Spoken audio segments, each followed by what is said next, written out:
It was a dark and windy night. The heavy clouds had blanketed themselves over the stars.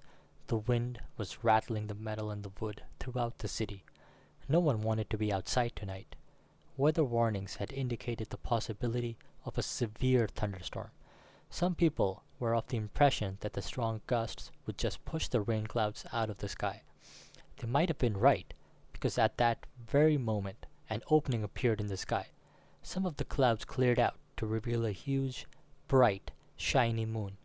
It was big enough to illuminate the whole world, but because everything was deserted, it could only focus itself on the hooded figure standing in the middle of the alleyway.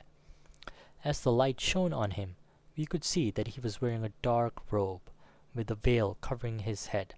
The edges of his dress seemed to be lined with a different color shade, almost brownish. His overall covered his entire body. He could be fully naked in there and no one would ever know. As powerful as the moonlight was, his guise covered up his face incredibly well. There was no way to know who he was, but we were soon about to find out why he was there. There was urgent, scurrying sound that erupted in the alleyway. It was as if a couple of rats or some other rodents got jumped and in a panic were trying to run away from something or someone. Two new characters emerged from the southern entrance of the alleyway. One of them was big and burly. He looked like he went to the gym a lot. His arms seemed as round and heavy as a streetlight pole, his torso even bigger. Dressed in a black suit, white shirt, and black tie, he could very well pass off as a professional bodybuilder or Olympic weightlifter. Given the current environment, he could definitely pass as a typical strong bad guy bodyguard type. The other person was definitely not as exciting as the first. Dressed in the same clothes, this one was almost quarter the size of his comrade. He was holding a briefcase in his right hand.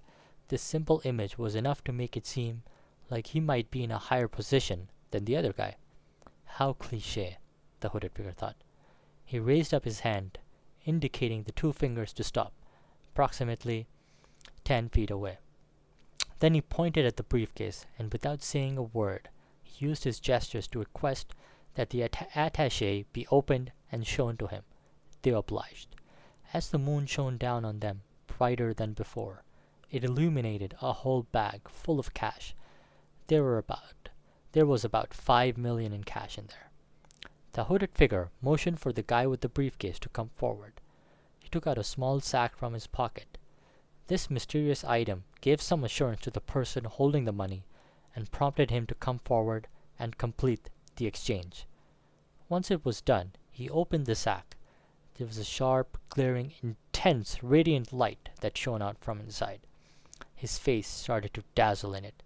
The shine showed his lips move and his expression turned ecstatic. He felt like a child at Christmas getting their first bike, like a couple after their first true love's kiss, like winning the lottery, like finding a gold mine. What could it be inside this tiny little bag that could be worth more than 5 million? So much more that it would lead to such a jubilant feeling. Satisfied with the outcome, the thin paperweight figure went back to stand with his bodyguard, the smile still ever present on his face. He looked up at the hooded man, and they both nodded in content. He then opened the sack again. This time, he wanted to take out this object, feel it in his hands, experience its true beauty and power. His partner was looking at him and the bag in wonder. He too wanted to know what was inside it. He was just as curious as us. That's when the clouds slowly started to rise up in front of the moon and cover it up again. The world was back in complete darkness.